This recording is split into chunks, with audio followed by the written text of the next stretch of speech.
Certains me connaissent bien, parce que ça fait longtemps qu'ils sont ici. Il y en a qui me connaissent moins ou peu, puis il y en a qui ne me connaissent pas. Donc, je vais vous partager quelque chose qui est dans nos vies. Des fois, il y a des choses qui arrivent qui sont indélébiles. C'est des choses qu'on ne peut plus effacer. C'est là pour la vie. Puis, ça va introduire en même temps mon message. C'est que quand j'étais plus jeune, j'ai connu un jeune homme qui avait 19 ans. Il s'appelait Aurel. C'est un jeune homme que Louise a connu parce qu'on était un groupe de jeunes, puis on cheminait ensemble. Moi, je l'ai connu plus qu'elle, mais c'était un jeune qui était souvent découragé, qui était souvent triste. Il était troublé, puis il n'était pas en paix. Mais on cheminait ensemble, puis il faisait son bout de chemin. Puis à un moment donné, mais il y a un de nos amis avec qui on cheminait, mais il nous est arrivé, c'est Régent, il nous est arrivé puis il nous a dit qu'Aurel avait mis fin à ses jours en se mettant une balle dans la tête.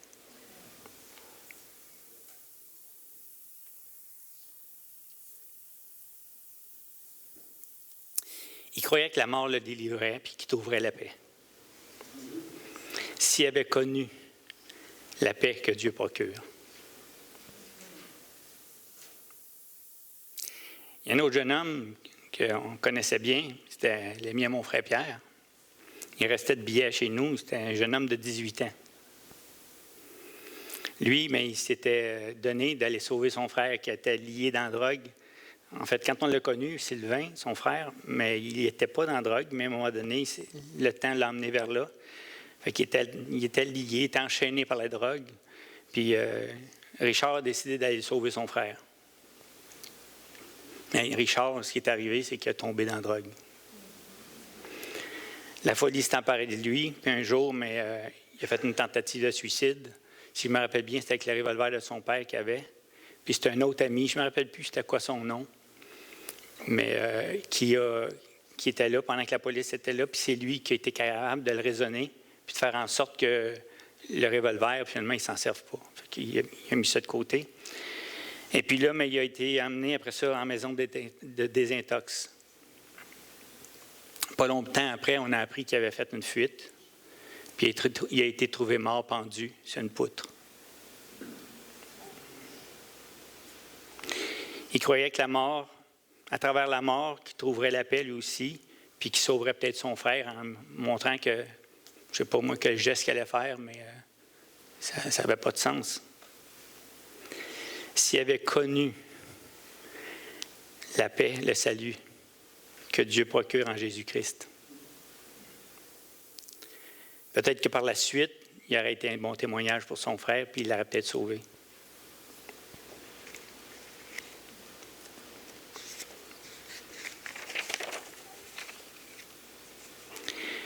Je connais un autre jeune.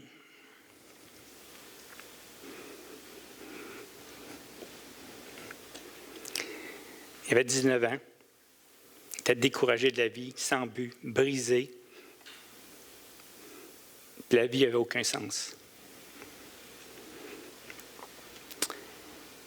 Il voulait mettre fin à sa vie, mais avant de mettre fin à sa vie, il a crié au Seigneur. Contrairement aux deux autres. Puis vous me direz, avant de mettre fin à sa vie, il a crié au Seigneur, ça donne quoi s'il a mis fin à sa vie? Vous savez, Psaume 51, 19 dit « Les sacrifices qui sont agréables à Dieu, c'est un esprit brisé. Ô Dieu, tu ne dédaignes pas un cœur brisé et contrit. » Qu'est-ce que ça vient changer s'il a mis fin à sa vie?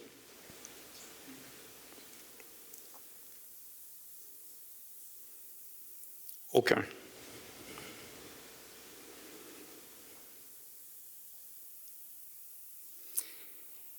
C'est que ce jeune homme-là, et puis ce qui m'a... Alan n'est pas là, la semaine passée, Alan il était là. Puis il nous a dit, quand il avait donné sa vie au Seigneur, combien la paix de Dieu l'avait envahi. Mais c'est ça qui est arrivé. Ce jeune homme-là, mais dans son cri, mais après ça, il s'est endormi. Mais il avait dit au Seigneur, si vraiment tu es là, faites quoi? Mais quand il s'est réveillé, le Seigneur, sa paix était tellement grande qu'il a décidé de mettre fin à sa vie. Mais pas comme on pense. Il est mort à lui-même afin que Christ prenne toute la place. Puis ça, mais c'est moi. Merci Seigneur. Pourquoi moi? Pourquoi pas les deux autres? J'en ai aucune idée. Mais il y a une différence quand on décide de crier au Seigneur. Et puis, est-ce que ma nature a changé quand j'ai connu, quand Christ m'a sauvé? Oui ou non? Oui et non? Qu'est-ce qui a changé? Qu'est-ce qui nous est arrivé quand on a accepté le Seigneur? Depuis que nous avons accepté Jésus-Christ comme Sauveur, nous avons deux natures. Il y a un point d'interrogation ici. Là. La vieille nature, la nouvelle nature. On a tendance à dire des fois, la vieille nature, quand on s'est fait baptiser, on l'a laissé dans le fond de la piscine, mais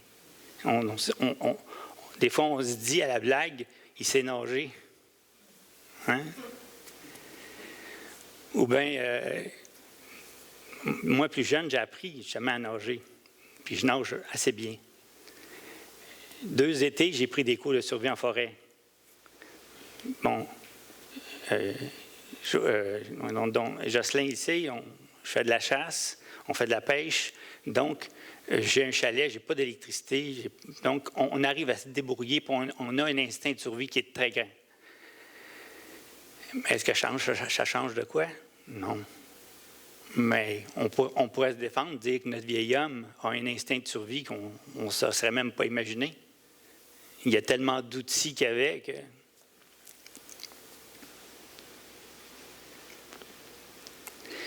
Donc la question se pose.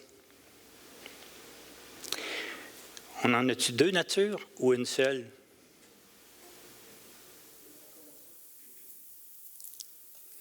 Vous savez, si on dit une nouvelle nature, là, est-ce que ça n'oblige pas la mort de l'autre?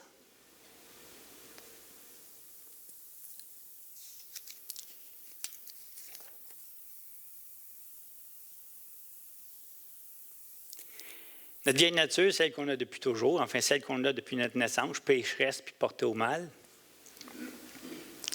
OK?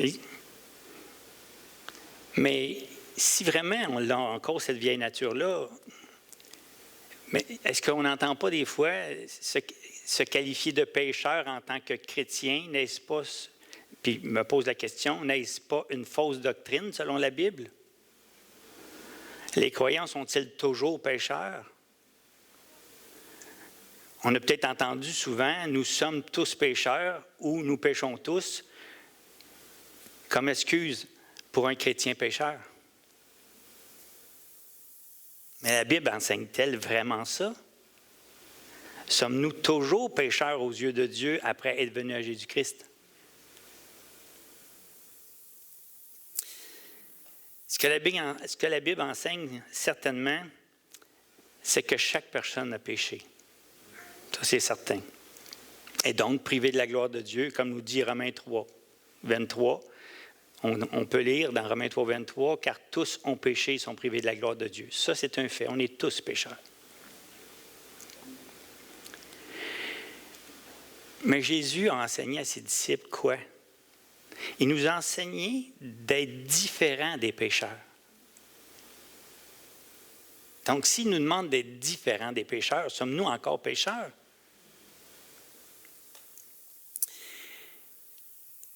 Si on va voir dans Luc 6, 32 à 34,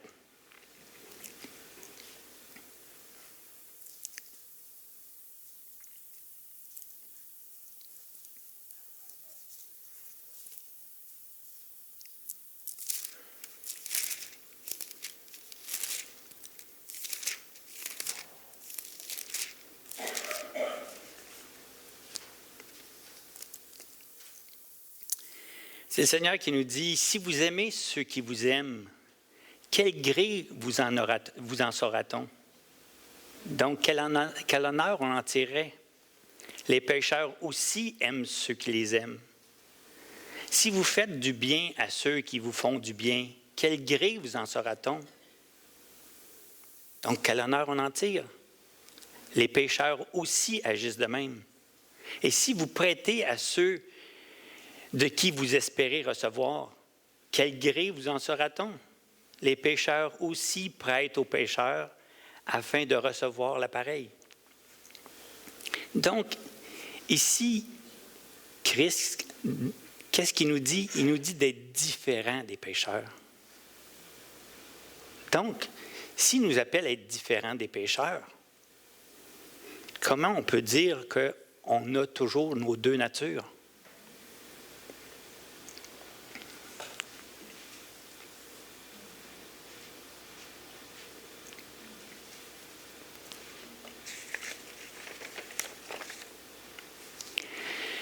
L'apôtre Paul a également confirmé que nous étions pécheurs dans le passé avant de connaître Jésus-Christ. Dans Romains 5,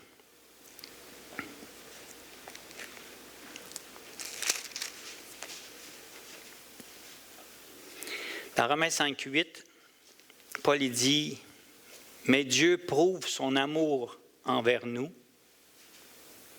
en ce que lorsque nous étions encore des pécheurs, ça suppose qu'on ne l'est plus. Christ est mort pour nous. Donc, Christ est mort pour nous alors que nous étions des pécheurs. Est-ce que Christ est mort pour nous? Jésus est venu nous libérer du péché. C'est ce que nous apprenons au tout début du Nouveau Testament. Si on prend Matthieu 1, 21,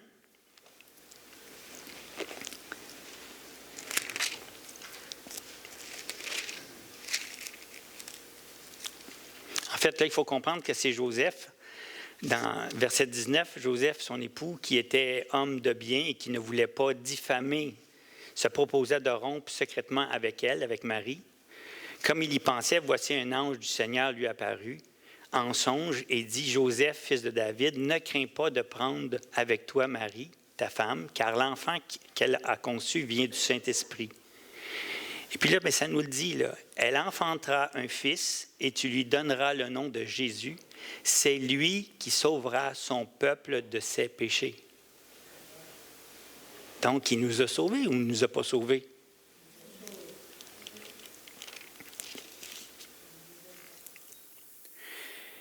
Dans 1 Jean 3,8, ça nous dit que le péché vient du diable. Et Jésus est venu pour détruire les œuvres du diable. Ça dit, celui qui pêche est du diable, car le diable pêche dès le commencement.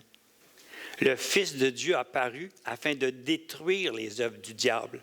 Donc, quelle œuvre portons-nous? Ceux de la vieille nature ou ceux de la nouvelle nature? Donc, est-ce qu'on est pécheur? Est-ce qu'on a les deux natures? On serait porté à dire oui parce qu'on est en combat, mais continuons.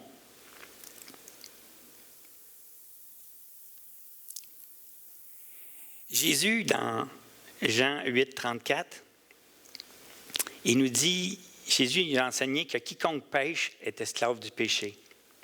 Il nous dit, en vérité, Jean 8, 34, excusez, j'entends des pages.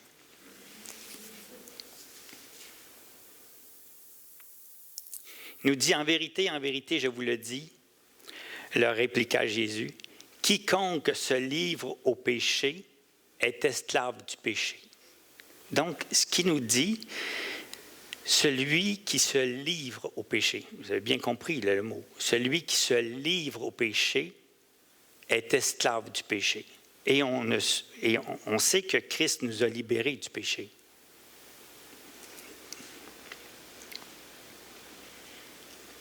Donc, est-ce qu'on se livre au péché?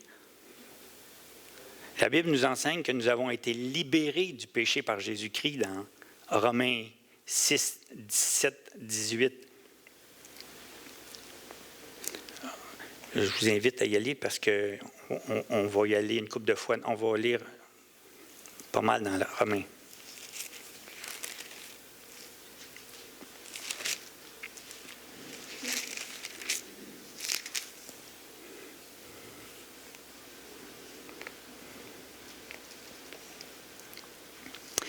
Il dit, mais grâce soit rendue à Dieu de ce que, après avoir été esclave du péché, vous avez obéi de cœur à la règle de doctrine dans laquelle vous avez été instruits.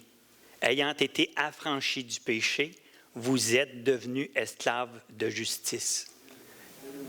Donc, on était esclaves. La parole nous dit qu'on était esclaves du péché. Mais maintenant, elle nous dit qu'on est esclaves de la justice. C'est deux choses bien différentes, là. Donc, on a-tu deux natures?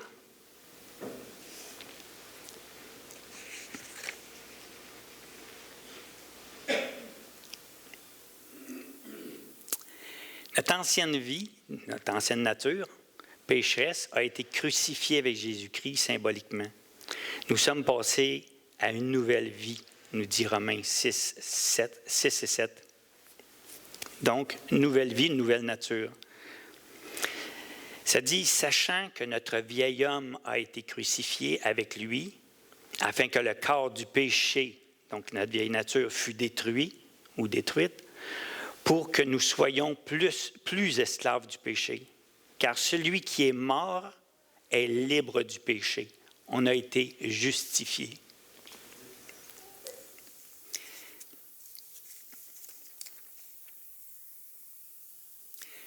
Si on nourrit la pensée là, que nous commettons tous des péchés parce que nous sommes tous des pécheurs de nature,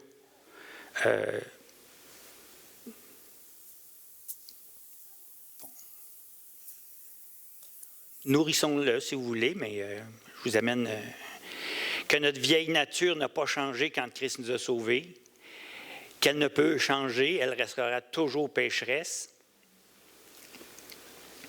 Puis si on isole, puis on prend en partie Romains 8, 7, ça nous dit quoi? Romains 8, 7, ça nous dit...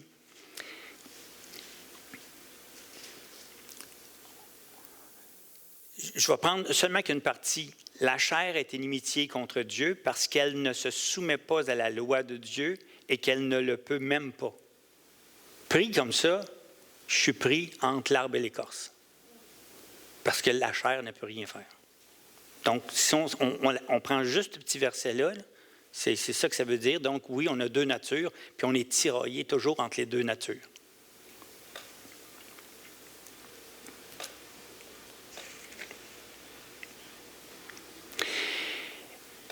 On est mal parti. On s'entend? Si on va dans Galates 5, on va aller voir c'est quoi. En fait, on va le revisiter. On l'a vu la semaine passée.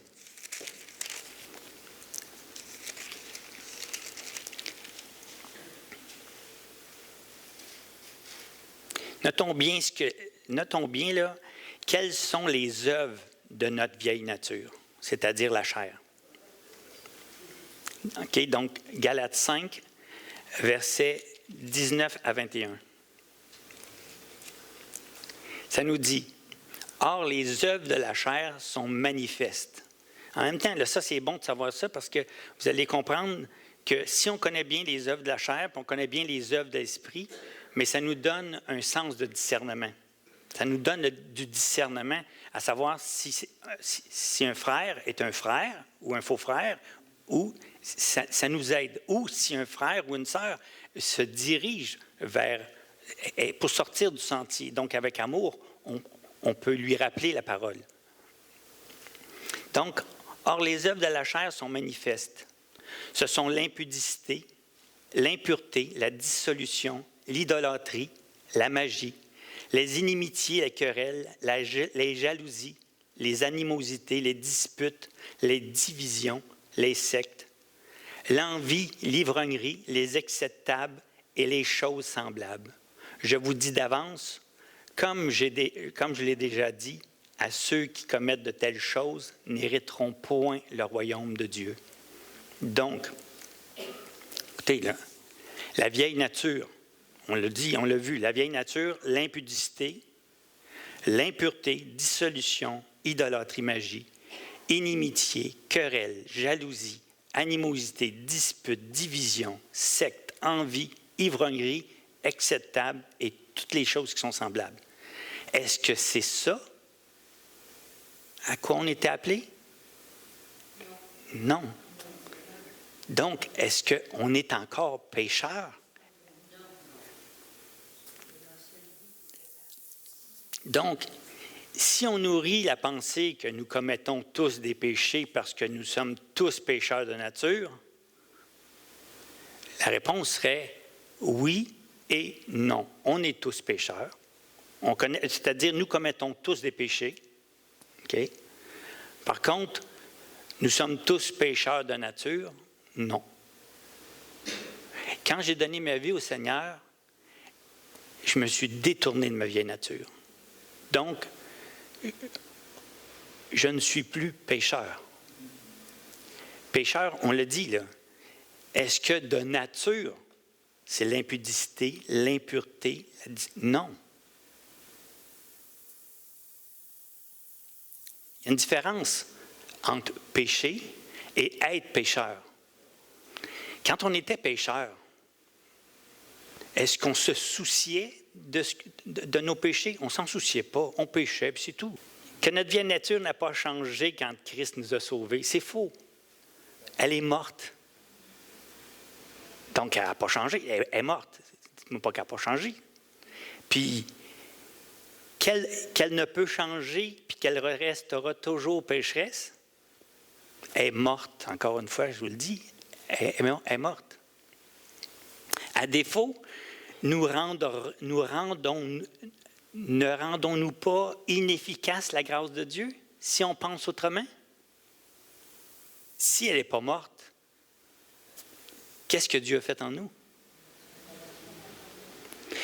En nourrissant cela, ces pensées-là, qu'on est toujours pécheur, puis qu'on ne change pas, on est toujours entre l'arbre et l'écorce, mais on nourrit cette pensée-là, puis nous minimisons, en fait, une question, ne minimisons pas le péché dans nos vies.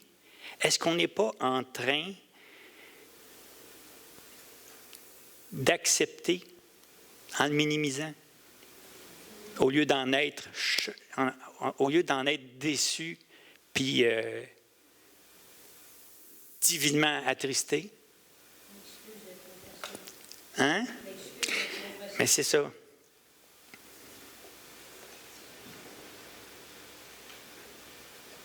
Parce qu'il ne faut pas se tromper, là. Hein? Il nous a dit tantôt dans le verset 21, il nous dit, je vous le dis d'avance. Il dit, comme je l'ai déjà dit, que ceux qui commettent de telles choses n'hériteront pas le royaume de Dieu.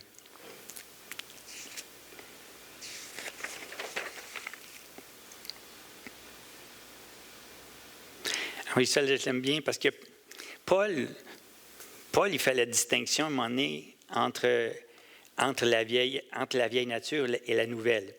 Puis il nous explique, on va aller dans Romains 7, si vous voulez. Romains 7.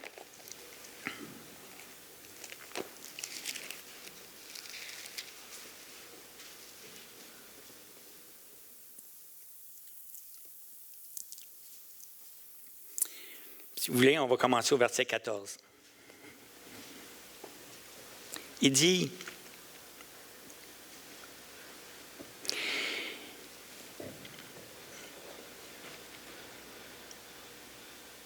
en fait, on va voir, il ne faut pas que je me trompe, parce que j'ai...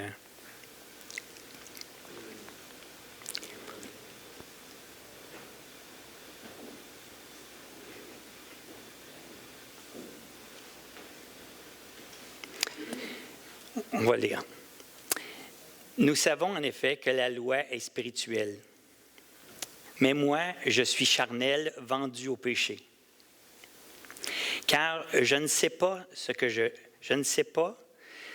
fais, je ne fais point ce que je veux, et je fais ce que je hais. Or, si je fais ce que je ne veux pas, je reconnais par là que la loi est bonne. Il parle ici de l'Ancien Testament, la loi qui nous condamne. Et maintenant, ce n'est plus moi qui l'ai fait, mais c'est le péché qui habite en moi. Ce qui est bon, je le sais, n'habite pas en moi, c'est-à-dire dans ma chair. J'ai la volonté, mais non le pouvoir de faire le bien. Car je ne fais pas le bien que je veux, et je fais le mal que je ne veux pas. Et si je fais ce que je ne veux pas, ce n'est plus moi qui le fais, c'est le péché qui habite en moi. On pourrait voir à travers ça une certaine dissociation au péché, donc qui pourrait minimiser aussi le péché. Je trouve donc en moi cette loi: quand je veux faire le bien, le mal est attaché à moi. Car je prends plaisir à la loi de Dieu selon l'homme intérieur. Mais je vois dans mes membres une autre loi. Donc ici, il parle de la loi de Dieu. Ici, il parle vraiment là, de son homme intérieur, là, de son esprit. Là. Donc il trouve un plaisir dans la parole. Mais je vois dans mes membres une autre loi qui lutte contre la loi de mon entendement et qui me rend captif de la loi du péché qui est dans mes membres. Misérable que je suis, qui me délivrera du corps de cette mort? Vous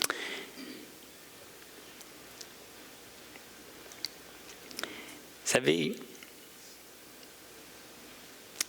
je vais me retrouver. Oui. Paul fait la distinction ici, justement, entre la vieille nature et sa nouvelle nature, entre la chair et l'esprit, entre ses membres et son entendement, donc l'homme intérieur. Mais si on continue, grâce soit rendue à Dieu par Jésus-Christ notre Seigneur. Amen. Ainsi donc, moi-même, je suis par l'entendement esclave de la loi de Dieu et je suis par la chair esclave de la loi du péché. Et donc, il continue après ça, dans Romains 8. Il n'y a donc maintenant aucune condamnation pour ceux qui sont en Jésus-Christ. Et là, il fait un choix. Il embrasse sa nouvelle nature. C'est ça qu'il faut comprendre ici, là. Il n'y a donc maintenant aucune condamnation. Il a vu son homme intérieur, son entendement. Il voit aussi la loi du péché dans son corps. Mais après ça, il rend grâce à Dieu parce qu'il voit une délivrance. Et ici, dans le verset 1 de Romains 8, il n'y a donc maintenant aucune condamnation pour ceux qui sont en Jésus-Christ. En effet, la loi de l'esprit de vie en Jésus-Christ m'a affranchi de la loi du péché et de la mort. Donc, ici, il se voit libéré.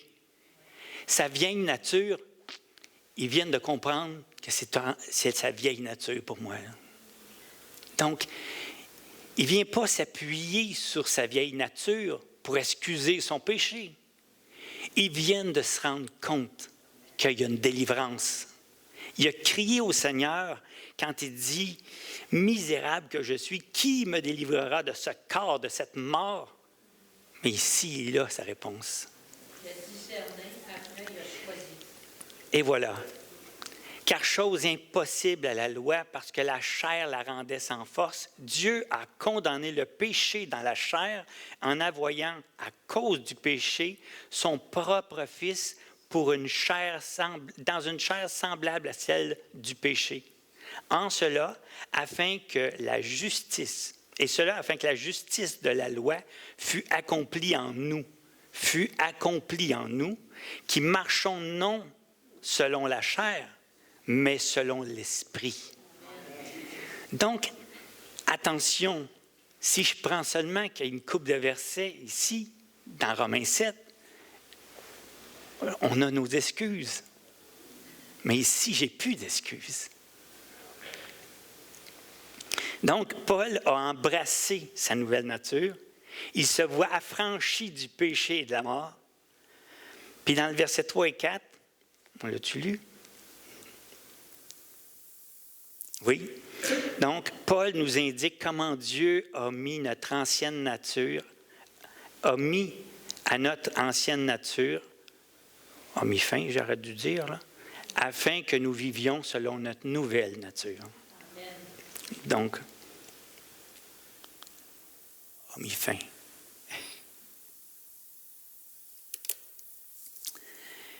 Après ça, dans versets 5 5 à 8, ça dit « Ceux, en effet, qui vivent selon la chair, et là, il fait bien une distinction, là, s'affectionnent aux choses de la chair. Tandis que ceux qui vivent selon l'esprit s'affectionnent aux choses de l'esprit. Et l'affection de la chair, c'est la mort, tandis que l'affection de l'esprit, c'est la vie et la paix.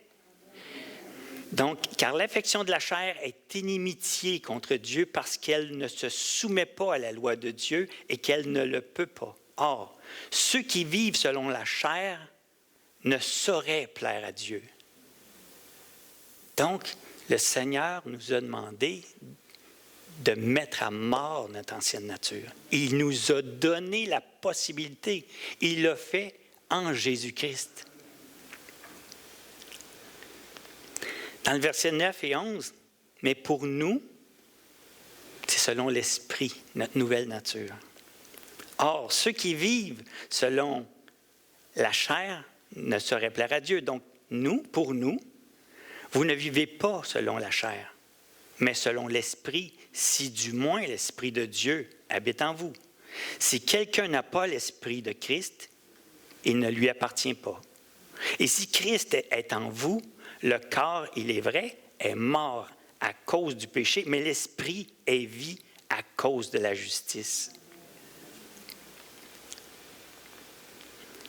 Et si l'Esprit de celui qui a ressuscité Jésus d'entre les morts habite en vous, celui qui a ressuscité Christ d'entre les morts rendra aussi la vie à vos corps mortels par son Saint-Esprit qui habite en vous. Mais on sait que cette résurrection-là, ça va être dans un corps glorieux.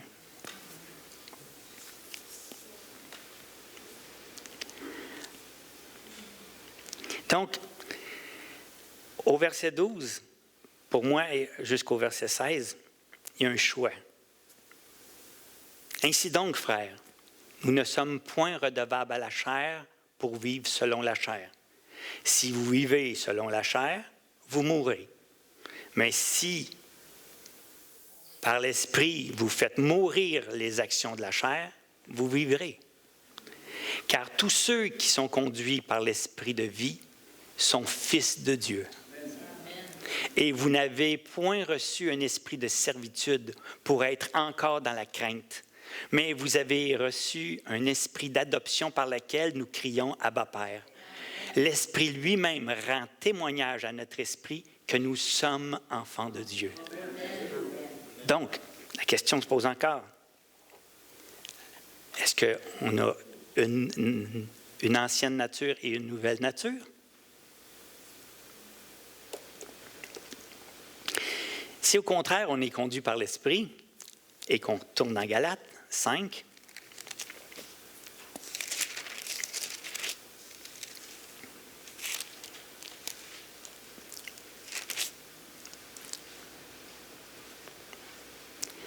c'est qu'on porte du fruit. Donc, si nous sommes conduits par l'Esprit et sommes enfants de Dieu, nous portons du fruit de l'Esprit. Et quels sont ces fruits-là? Mais le fruit de l'Esprit, c'est l'amour, c'est la joie, c'est la paix. Et ça, j'en sais quelque chose. Si je suis devant vous ce matin, c'est parce que la paix du Seigneur m'habite. C'est la patience. Des fois, ça ne va pas, mais il faut retomber sur terre, il faut s'accrocher et savoir qu'avec Christ, et on doit garder la patience. C'est la bonté, la bénignité, la fidélité, la douceur, la tempérance. Voici les fruits qu'on devrait porter. Et donc, la question se pose encore. J'ai les deux natures. Donc, je porte le fruit de l'ancienne nature et les fruits de la nouvelle nature, ça ne marche pas. Là.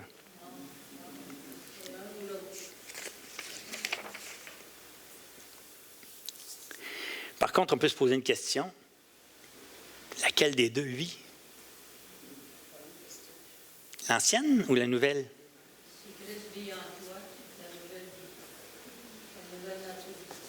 Est-ce que cela suppose que celui qui vit en Christ ne pêche plus jamais? Non.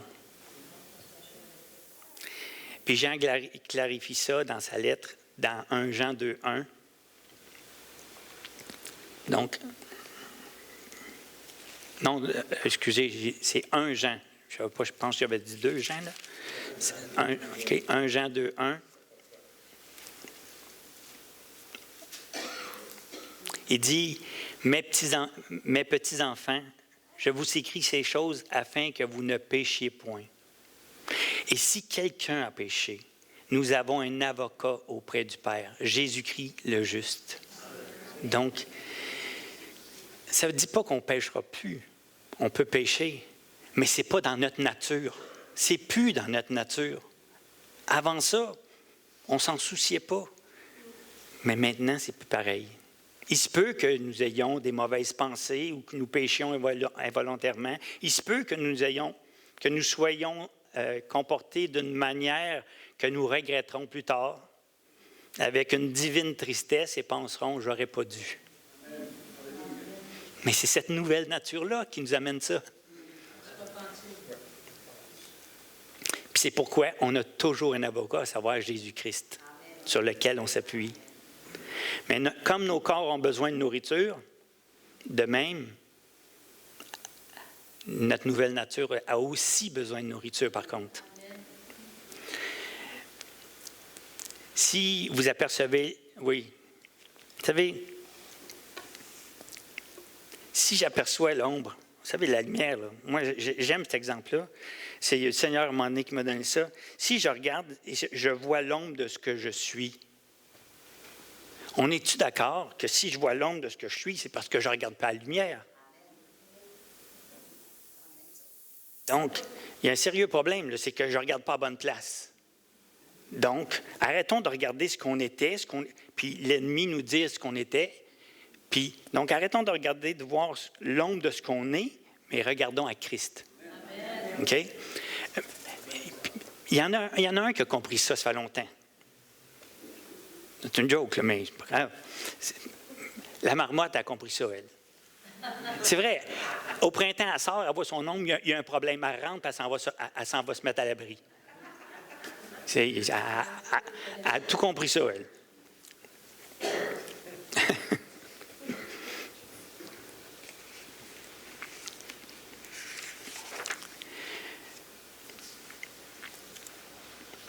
Mais c'est de même pour nous. Il se peut que... Il y a peut-être un problème si on voit l'ombre, si on voit notre ombre.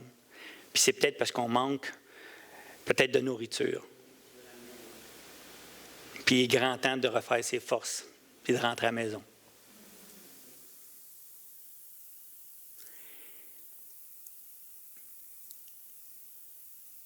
Nourrissez votre nouvelle nature. Mais comment? La parole. Le Saint-Esprit. Si on l'écoute, si on lui demande son aide, si on croit qu'il est là avec nous, parce que le Seigneur nous l'a envoyé comme consolateur, il y a la prière, puis il y a l'Église. Une communauté avec d'autres chrétiens avec qui on peut partager, se relever, s'encourager.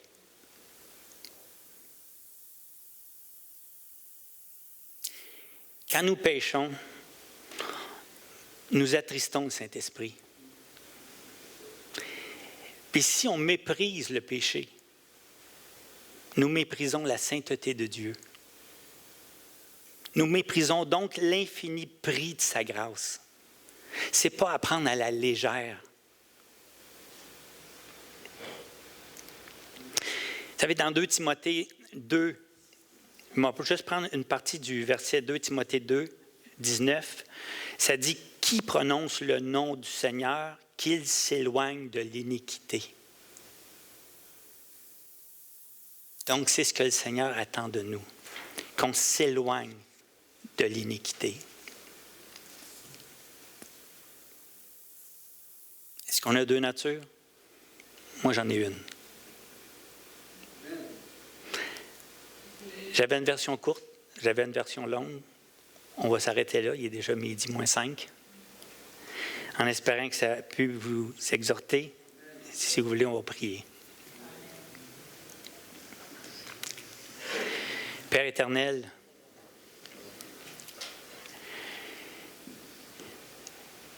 par la mort de Jésus-Christ à la croix, tu nous as donné, Seigneur, en l'acceptant, de mourir, Seigneur, aussi, de crucifier nos corps, Seigneur, notre chair, Seigneur, afin de vivre par l'Esprit. Accorde-nous, Seigneur, je te prie, de toujours regarder à toi et vivre selon l'Esprit, Seigneur. Que ta vie en nous, Seigneur, soit manifeste. Accorde-nous, Seigneur, dans cette vie, d'être des témoins, des lumières, Seigneur, et rayonner, témoigner, Seigneur, ta vie en chacun de nous. Accorde-nous, Seigneur, toute la nourriture que nous avons besoin par l'entremise de ta parole. Aide-nous, Seigneur, à la lire, à l'entendre, à l'écouter, la méditer, la mettre en pratique, Seigneur. Surtout la mettre en pratique, Seigneur. Se confier en toi, de se rappeler, Seigneur, que tu nous as accordé ton Saint-Esprit éternel, mon Dieu. Merci, Seigneur, encore une fois, pour ton assemblée que tu nous as donnée, Seigneur. Ces frères, ces sœurs, Seigneur, qui sont chers à nos cœurs et qui sont un encouragement de poursuivre, de se relever, de s'encourager. Sois béni, Éternel. Que ton nom soit loué, glorifié. Père, c'est au nom de Jésus-Christ que nous te prions. Amen. Amen. Que le Seigneur vous bénisse.